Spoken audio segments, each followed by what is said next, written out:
Welcome to టీవీ20 news. బులెటిన్ల ముందుగా హెడ్లైన్స్.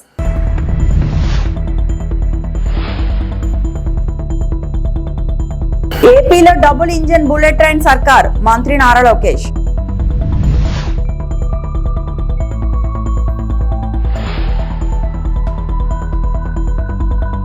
నకిలీ మద్యంపై జోగి రమేష్ ఆసక్తికర వ్యాఖ్యలు.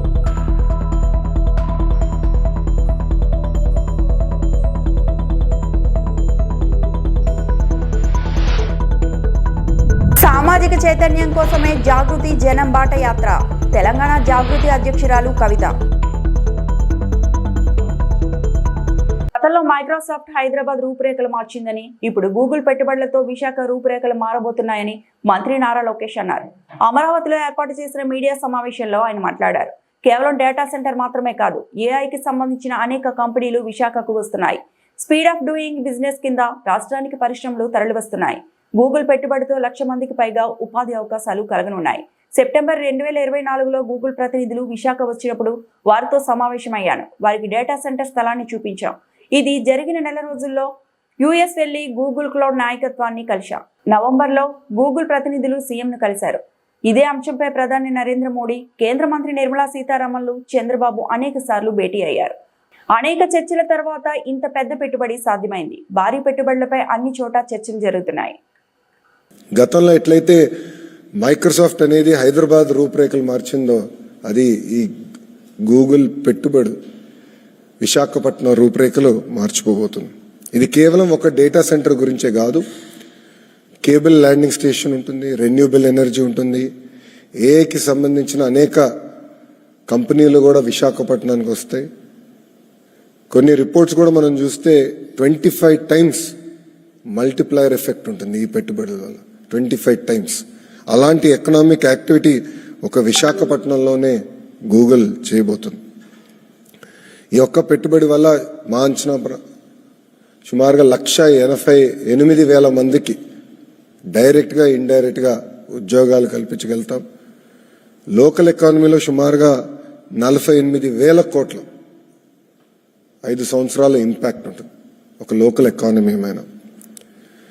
ఇదంతా మీరు చూస్తే మొదటి మీటింగ్ నేను సెప్టెంబర్ 2024లో గూగుల్ ప్రతినిధులు విశాఖపట్నానికి వస్తే వాళ్ళని హోటల్లో నేను లంచ్ ఆర్గనైజ్ చేసి నేను నా కారులో ఆనాడు అక్కడ తీసుకెళ్లి ఎక్కడైతే డేటా సెంటర్ వస్తున్నా స్థలం వాళ్ళు కూడా చూపిస్తాం జరిగింది.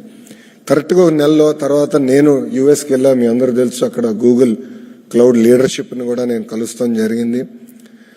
ఒక నెల తర్వాత అంటే నవంబర్లో గూగుల్ ప్రతినిధులు వచ్చి గౌరవ ముఖ్యమంత్రి గారిని ఇదే హాల్లో వాళ్ళు కూడా కలుస్తాం జరిగింది.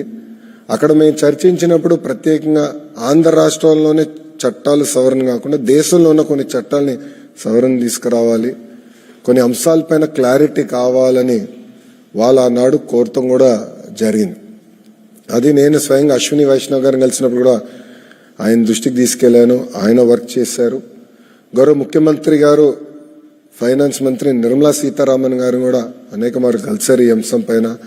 గౌరవ ప్రధానమంత్రి గారిని ఒక గూగుల్ పెట్టుబడిపైనే 2 సార్లు కలిసి డీటెయిల్స్ అన్ని గౌరవ ప్రధానమంత్రి గారితో చర్చించారు. కనుకనే చర్చించిన తర్వాత అక్కడ అవసరమైన చట్టాల సవరణ కూడా చేశాం. దానివల్లనే ఒక ఇంత పెద్ద ఇన్వెస్ట్మెంట్ భారతదేశానికి, భారతదేశంలో ఆంధ్ర రాష్ట్రానికి వచ్చింది. ఇంతేకాకుండా దీనికల్లా అనేక మంది అధికారులు పనిచేశారు. మా ఐటీ సెక్రటరీ భాస్కర్ గారు కానివ్వండి, గౌరవ ముఖ్యమంత్రి గారి ఆఫీస్లో కార్తిక మిశ్రా కానివ్వండి, వీళ్ళందరూ కలిసికట్టుగా పనిచేసి ఎందుకంటే ఇది బయటకు వస్తే ఇతర రాష్ట్రాలతో కూడా మనం పోటీ పడతాం, వాళ్ళు ఎక్కడ పట్టుకెళ్తారనే చాలా అండర్ ద ర్యాప్స్ పెట్టి ఒక కాంక్రిటైజ్ అయ్యే వరకు ఎక్కడ మనం మాట్లాడతాం కూడా జరగలేదు. చాలా జాగ్రత్తగా చేసుకుంటూ వచ్చి నర్చర్ చేసి ఈ ఇన్వెస్ట్మెంట్ని విశాఖపట్నానికి తీసుకొస్తాం జరిగింది. ఆంధ్ర రాష్ట్రం సాధించింది, భారతదేశం సాధించింది. ఈ నెల 16న కర్నూలులో జరగనున్న సూపర్ జీఎస్టీ సూపర్ సేవింగ్స్ సభ కార్యక్రమానికి సంబంధించిన ఏర్పాట్లను మంత్రి నిమ్మల రామానాయుడు మరియు సహమంత్రి అచ్చెన్నాయుడు, టీజీ భరత్, సత్యకుమార్ యాదవ్, బీజేపీ రాష్ట్ర అధ్యక్షుడు మాధవ్, టీడీపీ రాష్ట్ర అధ్యక్షుడు పల్లా శ్రీనివాస్, ఎమ్మెల్యే దగ్గుబాటి ప్రసాద్, మాజీ ఎంపీ టీజీ వెంకటేష్, కూటమి పార్టీ నాయకులు అధికారులతో కలిసి పరిశీలించారు. అనంతరం ఏర్పాట్ల గురించి మీడియాతో మాట్లాడారు. 16వ తేదీన జరగబోయేటువంటి సూపర్ జిఎస్టి సూపర్ సక్సెస్ కార్యక్రమాన్ని విజయవంతం చేయాలి. మన ప్రీతమ ప్రధాని నరేంద్ర మోడీ గారికి, మన ప్రీతమ ముఖ్యమంత్రి చంద్రబాబు నాయుడు గారికి, ప్రీతమ ఉప ముఖ్యమంత్రి గారు పవన్ కళ్యాణ్ గారికి కృతజ్ఞతలు తెలియజేయాలనేటువంటి ఉద్దేశంతో ప్రతి గడప నుంచి, ప్రతి ఇంటి నుంచి లక్షలాది మంది ఈ యొక్క భారీ బహిరంగ సభకు రావడానికి ఉవ్విళ్లాడుతున్నటువంటి పరిస్థితి. ఎందుకంటే వాళ్ళందరూ కూడా ఒకటే చెప్తూ ఉన్నారు, ఏదైతే 2024లో ఈ రాష్ట్రానికి ఒక ఖాళీ ఖజానా అప్పగించినటువంటి పరిస్థితుల్లో, అత్యంత దయానీయమైనటువంటి ఆర్థిక పరిస్థితి ఈ రాష్ట్రానికి అప్పగించినటువంటి స్థితిలో కూడా డబుల్ ఇంజిన్ సర్కార్ యొక్క ఫలితం ఏదైతే ఈ యొక్క 14 నెలల కాలంలో ప్రతి ఇంటికి కూడా సంక్షేమ కార్యక్రమాలు, ఒక తల్లికి వందనం గాని, ఒక 4,000, 6,000, 10,000, 15,000 రూపాయలు పింఛను అందుకోవడం గాని, 20,000 రూపాయలు పెట్టుబడి సాయంగా ఒక అన్నదాత సుఖీభవ కార్యక్రమం గాని, మహిళలకు ఆర్టీసీల ఉచితంగా ప్రయాణం గాని, తద్వారా ఆటో డ్రైవర్లకి 15,000 రూపాయలు ఆటో డ్రైవర్ల సేవలో గాని, మరి ఏదైతే మరి 16,350 పోస్టుల టీచర్ల భర్తీ గాని, 3 గ్యాస్ సిలిండర్ ఉచితం గాని, ఇట్లా చెప్పుకుంటూ పోతే పెద్ద ఎత్తున ఈ 14 నెలల నుంచి ప్రతి ఇంటికి సంక్షేమ కార్యక్రమం అందుతూ ఉండడం గాని, వీటితో పాటు ఈవేళ రాజధాని నిర్మాణం, మరొక పక్క పోలవరం నిర్మాణం, మరొక పక్క పరిశ్రమలు, పారిశ్రామికవేత్తలు పెద్ద ఎత్తున రాష్ట్రానికి తీసుకొచ్చి 20 లక్షల ఉద్యోగ అవకాశాలు ఇస్తూ ఉపాధి అవకాశాలను మెరుగుపరచడం, ఈ రకంగా సంక్షేమ అభివృద్ధే కాదు, ఈవేళ వీటన్నిటికీ మించి ఈవేళ ఒక ప్రాధాన్యత. ఎందుకంటే దేశ చరిత్రలో ఎప్పుడు కూడా ధరలు పెరుగుతూ ఉండడాన్నే ఈరోజు ప్రజలు గమనించారు. కానీ దేశ చరిత్రలో మొట్టమొదటిసారిగా ధరలు తగ్గడాన్ని ఈరోజు నరేంద్ర మోడీ గారు సారథ్యంలో ఈరోజు చూస్తూ ఉన్నారు. ఏదైతే జిఎస్టి గతంలో 4 స్లాబ్లుంటే ఈరోజు 2 స్లాబ్లకి పరిమితం చేయడం ద్వారా ఈవేళ రాష్ట్రంలో ఉన్నటువంటి ప్రతి పేదవాడి కుటుంబం, రాష్ట్రంలో ఉన్నటువంటి ప్రతి మధ్యతరగతి కుటుంబానికి కూడా దగ్గర 15,000 నుంచి 45,000 రూపాయల వరకు ఒక్కొక్క కుటుంబం ఆదా అవుతూ ఉంది అని అంటే, ప్రజలు మధ్యతరగతి పేద వర్గాలు ఉపయోగించేటువంటి నిత్యావసర సరుకుల దగ్గర నుంచి, హాస్పిటల్స్ దగ్గర నుంచి, వైద్యం దగ్గర నుంచి, విద్య దగ్గర నుంచి, వ్యవసాయం దగ్గర నుంచి మరి ఈవేళ పెద్ద ఎత్తున జిఎస్టీ ద్వారా ఏదైతే లబ్ధి పొందుతూ మరి ఈవేళ ఆ కుటుంబాలు కూడా హర్షాతిరేకాలు వ్యక్తం చేస్తూ పెద్ద ఎత్తున లక్షలాది మంది వచ్చి ఈ యొక్క ప్రధానమంత్రి, ముఖ్యమంత్రి, అదేవిధంగా ఉప ముఖ్యమంత్రికి కృతజ్ఞతలు చెప్పుకునేటువంటి విధంగా ప్రతి ఇంటి నుంచి కూడా లక్షలాది మంది తరలి వచ్చి విజయవంతం చేస్తున్నారని చెప్పి నిన్న ఒక వీడియో చాట్ చేశారని రిలీజ్ చేశారు. దానిపై చర్చా వేదికలు నడిపారు అని వైసీపీ మాజీ మంత్రి జోగి రమేష్ పేర్కొన్నారు. నా ఫోన్ నుంచి ఎప్పుడైనా ఎక్కడైనా జనార్దన్ రావుతో చాట్ చేశామని నిరూపిస్తే ఏ శిక్షకు అయినా సిద్ధమని సవాల్ విసిరారు. నేను లై డిటెక్టర్ పరీక్షలకు కూడా సిద్ధంగా ఉన్నా. చంద్రబాబు, లోకేష్ సిద్ధమా అని అడిగినా సమాధానం లేదు. నా భార్య బిడ్డలను తీసుకుని తిరుమల వెంకన్న దగ్గరికి వచ్చి ప్రమాణం చేస్తాను. చంద్రబాబు, లోకేష్ మీ కుటుంబ సభ్యులతో వచ్చి నేను తప్పు చేశానని చెప్తారా అని ప్రశ్నించారు. మీరు అక్కడ దాకా రాలేకపోతే కనకదుర్గమ్మ గుడి దగ్గరికి అయినా వస్తా, లేకపోతే నేను చంద్రబాబు ఇంటికి వస్తా. మీ ఇంట్లోనే భగవద్గీత మీద ప్రమాణం చేసి చెప్పే ధైర్యం మీకుందా అని జోగి రమేష్ మండిపడ్డారు. చెప్పాలనే ఉద్దేశంతో నా ఫోన్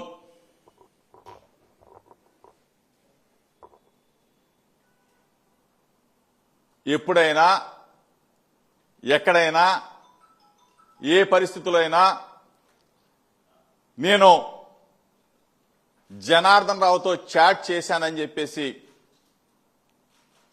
నిరూపిస్తే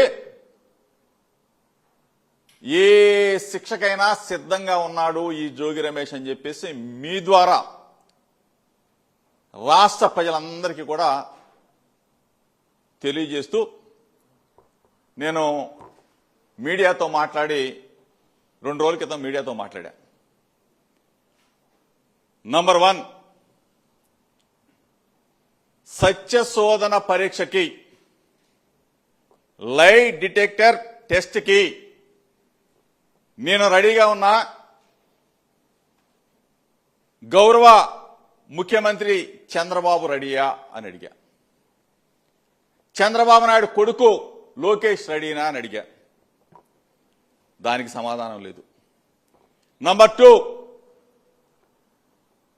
నాకు కుటుంబం ఉంది, నాకు భార్య బిడ్డలు ఉన్నారు. నా భార్య బిడ్డలను తీసుకొని తిరుమల వెంకన్న దగ్గరికి వస్తాను. చంద్రబాబు నాయుడు భార్య, లోకేష్ భార్య కుమారుడిని తీసుకొని తిరుమల వెంకన్న దగ్గరకు వచ్చి నేను నా భార్య బిడ్డల మీద ప్రమాణం చేసి చెప్తా నేను ఏ తప్పు చేయలేదని చెప్పేసి చంద్రబాబు నాయుడు లోకేష్ తిరుమల వెంకన్న సాక్షిగా జోగి రమేష్ నకిలీ మద్యం కేసులో ఉన్నాడు అని చెప్పేసి ఒక్క మాట చెప్పమని చెప్పా. నంబర్ 3 ఒకవేళ నేను అంత దూరం రాలేను, తిరుమల దాకా రావాలంటే నేను ముఖ్యమంత్రిని కదా అని చెప్పి అనుకోవచ్చు. మన అమ్మ బెజవాడ కనకదుర్గమ్మ దగ్గరికి రమ్మని చెప్పి అడిగా. నేను నా భార్య బిడ్డలు నేనే చంద్రబాబు నాయుడు ఇంటికి వస్తా, నా భార్య బిడ్డలను తీసుకొని వస్తా, నేనే తప్పు చేయలేదని చెప్తా. చంద్రబాబు నాయుడు ఏం చేయొద్దు, ఆ భగవద్గీత పెట్టి జోగి రమేష్ నకిలీ మద్యం కేసులో పాత్రదాన్ని ఒక మాట చెప్పమను. ఏ శిక్షకైనా జోగి రమేష్ సిద్ధంగా ఉన్నాడు అని చెప్పేసి ఆ రోజు చెప్పా. జూబ్లీహిల్స్ ఉప ఎన్నికల్లో బీఆర్ఎస్ అభ్యర్థిగా మాగంటి సునీత గోపీనాథ్ తొలి సెట్ నామినేషన్ వేశారు. షేక్పేట్లో తహసీల్దార్ కార్యాలయంలో BRS working president Kalvakuntla Taraka Ramarao, మాజీ మంత్రి తలసాని శ్రీనివాస్ యాదవ్, ఎమ్మెల్యేలు పద్మారావు, రావుల శ్రీధర్ రెడ్డి, దేదీప్యరావు, విష్ణువర్ధన్ రెడ్డి, రాజ్ కుమార్ పటేల్, సమీనా యాస్మిన్తో కలిసి నామినేషన్ పత్రాలను రిటర్నింగ్ అధికారికి అందజేశారు.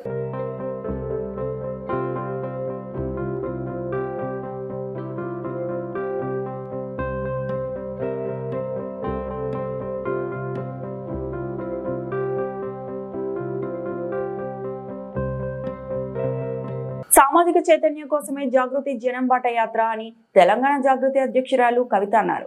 హైదరాబాద్ లో యాత్ర పోస్టర్ ను ఆమె ఆవిష్కరించారు. పోస్టర్ నే తెలంగాణ తల్లి ప్రొఫెసర్ జయశంకర్ల చిత్రాలు ఉన్నాయి.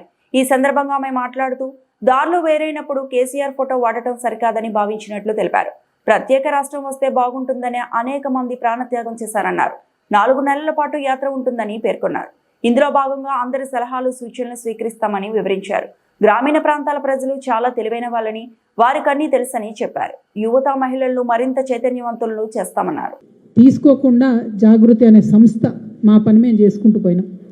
నేను ఎప్పుడైతే బీఆర్ఎస్ పార్టీలో చేరినానో అప్పుడు పెద్దసారి ఫోటోను కూడా మనం మన కార్యక్రమాల్లో పెట్టుకోవడం, కేసీఆర్ గారి ఫోటో లేకుండానే యాత్ర చేస్తాం. వారిని అగౌరవపరచడం లేదు. వారు ఉద్యమ నాయకుడు, వారు లేనిది తెలంగాణ రాలేదు, ఇంపాసిబుల్. కానీ ఇవాళ వారు ఒక పార్టీకి అధ్యక్షులుగా ఉన్నారు. ఆ పార్టీ నుండి నన్ను సస్పెండ్ చేయడం జరిగింది. ఆ పార్టీలో నేను ఇవాళ ప్రాథమిక సభ్యురాలుగా కూడా లేను. నేను తెలంగాణ ప్రజల దగ్గరికి పోయి మళ్ళీ వాళ్ళ సమస్యలు ఏంటి తెలుసుకొని తెలంగాణ జాగృతి అనే సంస్థను పటిష్టం చేసేటటువంటి ఈ ప్రయత్నంలో కేసీఆర్ గారి ఫోటో పెట్టుకోవడం అంటే నైతికంగా నాకు కరెక్ట్ కాదు. అది చెట్టు పేరు చెప్పుకొని పండ్లు అమ్ముకోవాలనే ఆలోచన నాకు లేదు. ఆ చెట్టు నీడన ఉన్నన్ని రోజులు ఆ చెట్టును సంరక్షించాలని, ఆ చెట్టును దుర్మార్గుల బారి నుంచి కాపాడాలని నేను చెయ్యని ప్రయత్నం లేదు. ఇవాళ ఆ చెట్టు నీడ నాది కాదు అని చెప్పినప్పుడు ఇంకా ఆ చెట్టు పేరే చెప్పుకొని బతకాలనే ఉద్దేశం నాకు లేదు. నేను నా తువ్వ వెతుక్కుంటున్నా. తెలంగాణ బిడ్డల కోసం, తెలంగాణ ప్రజలతో, తెలంగాణ మేధావులతో సమాలోచన చేయడానికి, వారితో మమేకం అవ్వడానికి నేను ఒక తువ్వను ఎత్తుకుంటున్నా. వారి ఫోటో పెట్టుకొని పోతే నైతికంగా నా విలువ ఉండదు. నైతికంగా అది నాకు కరెక్ట్ కాదు. నైతికంగా కరెక్ట్ కాని పని నేను చేయను. తెలంగాణ జాగృతి సంస్థ పెట్టినప్పటి నుంచి నేను బీఆర్ఎస్ పార్టీలో చేరే వరకు ఎన్నడూ కూడా కేసీఆర్ గారి ఫోటో పెట్టలేదు. ఆ రోజు ఆయన ఉద్యమ నాయకుడైనా అనేక కార్యక్రమాల్లో మేము పాల్గొన్నా. అప్పుడైనా ఇప్పుడైనా జయశంకర్ సార్ ఫోటోనే పెట్టినాం. నేను బీఆర్ఎస్ పార్టీలో ఎంపీగా గెలిచిన తర్వాత తాడిపత్రి మాజీ ఎమ్మెల్యే కేతిరెడ్డి పెద్దారెడ్డి శిఖండి రాజకీయాలు మానుకోవాలి. Municipal vice chairman Shaik Shavali.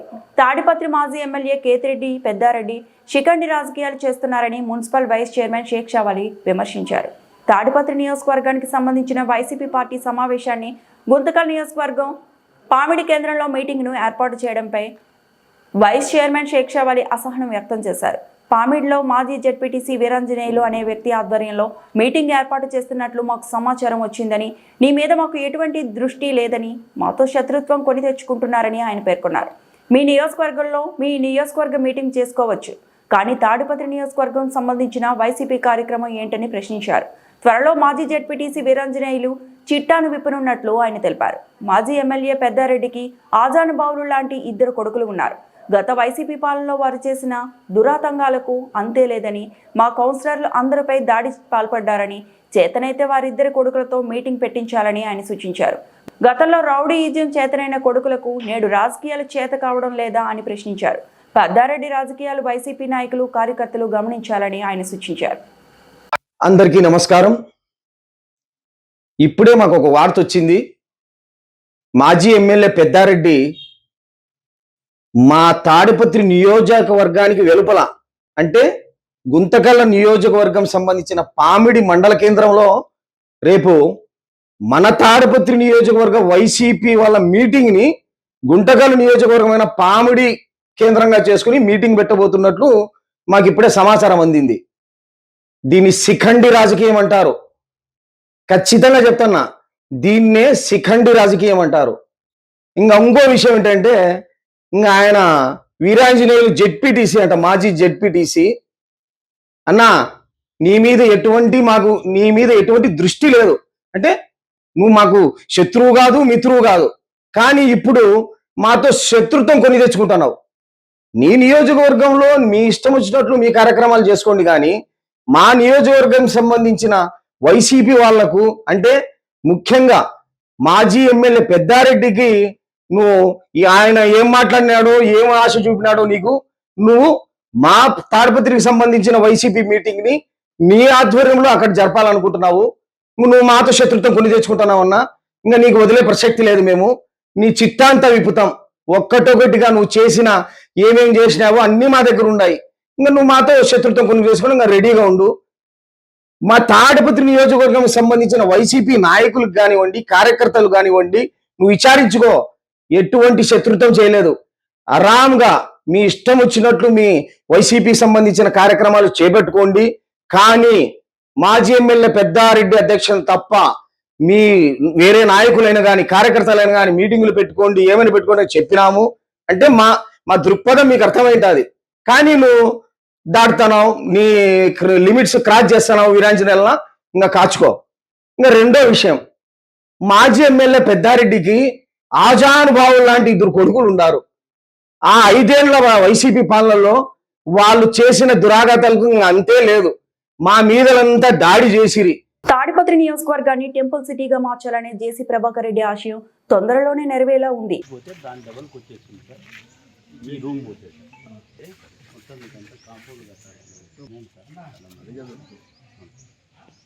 మా వాళ్ళు ఉన్నారు, దాన్ని కంప్లీట్ చేయలేకపోతున్నారు. ఎందుకంటే వీళ్ళు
మనం దీని నుంచి తీయాలి.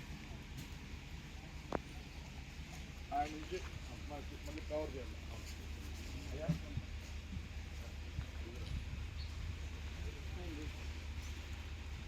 అక్కడికి కూర్చోాలి. రాయి కాలు పెట్టు. పోలవరం ప్రాజెక్టులో ప్రధాన రాతి మట్టి డ్యాం నిర్మాణానికి సన్నాహాలు ప్రారంభమయ్యాయి. డయాఫ్రమ్ వాల్పై ప్రధాన డ్యాంను నిర్మించాల్సి ఉంది. నవంబర్ నుంచి ప్రధాన డ్యాం పనులను ప్రారంభించాలనే ప్రణాళికతో సన్నాహక పనులను పోలవరం ప్రాజెక్టు వద్ద ప్రారంభించారు.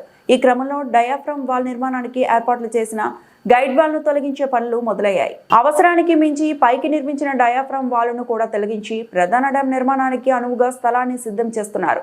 పోలవరం ప్రాజెక్టులో డయాఫ్రమ్ వాల్ ను 1397 మీటర్ల పొడవున నిర్మిస్తున్నారు. ఇది 2026 మార్చి నాటికి పూర్తి కానుంది. డయాఫ్రమ్ వాల్ నిర్మాణానికి అవసరమైన ట్రెంచ్ కట్టర్ వంటి యంత్ర పరికరాలను ఉంచేందుకు ప్లాట్ఫామ్ నిర్మించారు. ఈ ప్రాంతం పొడవున 9 అంగుళాల మందో 5 అడుగుల ఎత్తులో గైడ్ వాల్ ను కట్టారు. దీని పక్కన ప్లాట్ఫామ్ ఏర్పాటు చేశారు. డయాఫ్రమ్ వాల్ 430 చైనీజీ నుండి 890 చైనీజీ వరకు సుమారు 450 మీటర్ల మేర నిర్మాణం పూర్తి కావడంతో ఆ ప్రాంతంలోని ప్లాట్ఫామ్ ను ప్రస్తుతం తొలగిస్తున్నారు. గైడ్ వాల్ తొలగింపునకు అవసరమైన యంత్ర పరికరాలను కూడా తీసుకొచ్చారు.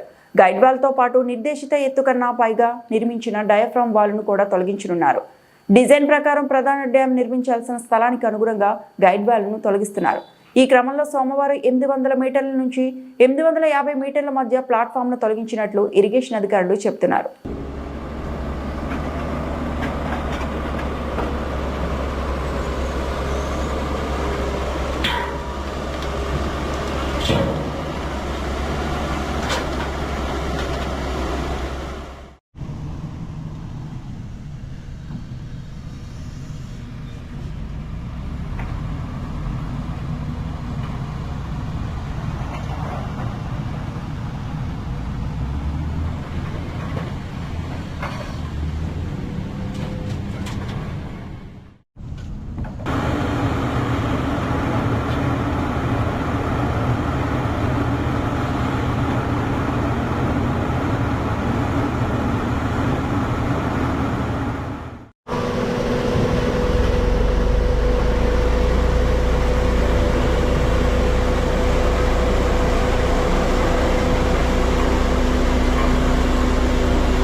ఈ వార్తలు ఇంతటితో సమాప్తం.